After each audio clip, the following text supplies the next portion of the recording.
I'm here today representing the 30 member states of the Interstate Oil and Gas Compact Commission, who produce 99% of our domestic oil and gas. Studies and surveys by GWPC, EPA, and IOGCC over the last 11 years have found no real credible threat to underground drinking water from hydraulic fracturing. Recently, however, there has been concern raised about the methods to tap these valuable resources. Technologies such as the practice of hydraulic fracturing have been characterized as environmentally risky and inadequately regulated. Press reports and websites alleging that 6 states have documented over 1,000 incidents of groundwater contamination resulting from the practice of hydraulic fracturing. Such reports are not accurate. The method of gas drilling they use is called hydraulic fracturing, or fracking. It blasts a mix of water and chemicals 8,000 feet into the ground. The fracking itself is like a mini earthquake. The intense pressure breaks apart the rock and frees up the gas. In order to frack, you need some fracking fluid, a mix of over 596 chemicals, from the unpronounceable to the unknown to the too well known. The brew is full of corrosion inhibitors, gelants, drilling additives, biocides, shale control inhibitors, liquid breaker aids, viscosifiers, liquid gel concentrates. On the side of that frack fluid truck, it should say, "Just add water." Each time they drill a well, they need between 1 and 7 million gallons of water.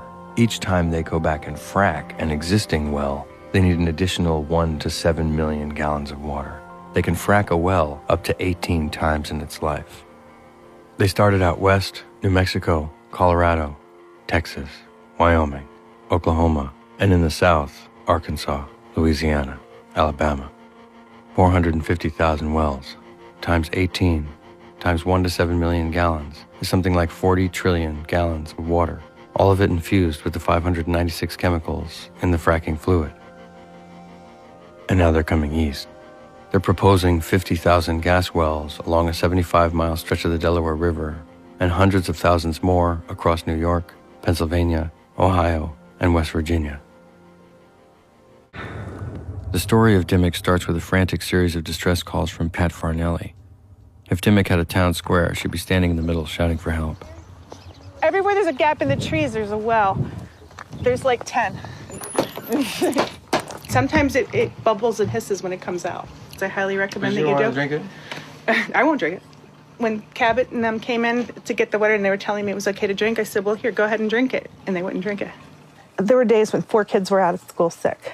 Everybody was sick, including me. We were all, our stomachs were really, really acting up, couldn't handle eating anything for over a month, right? And then Jean, next door, talked to me at church and said, did you notice anything funny about your water? Our well's gone bad. The Mays, they have bad water, and they've got a newborn in the house. I had an inkling of what this stuff was. I'd heard reports of oil and gas wastewater, known as produced water, the water that comes back up out of the ground that's contaminated with the fracking fluids being dumped illegally onto fields and into streams. And I'd heard of workers who had chemical burns on their hands and faces. And here I was, being handed a jar of a mysterious, yellowish, brownish liquid. I needed more information, so I called the number again. I mean, all the things that you said about that, the jar that you gave me, just got me kind of curious. And, you know, without naming any names, I don't know anything about anything, but was that was being dumped out? In some place that it wasn't supposed to be, like a stream or a field or something? Yes. Shall we get that in the frame? Don't drink this water.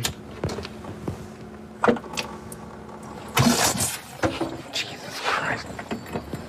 I will put Weston Wilson, not speaking on behalf of the EPA, although he works for the EPA. In 2004, the EPA was investigating water contamination incidents due to hydraulic fracturing across the country. But a panel rejected the inquiry, stating that although hazardous materials were being injected underground, EPA did not need to investigate. Weston Wilson, a 20-year veteran of the EPA, wrote a letter to Congress objecting.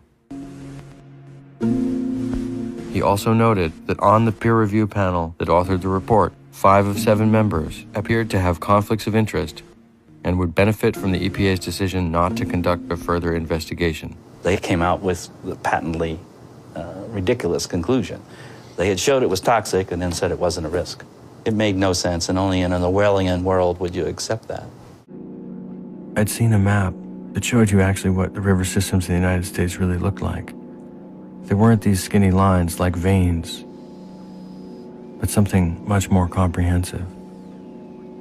And with all of these major waterways under duress of 34-state drilling campaign, I wondered just how extensive the damage would be if this continued for much longer.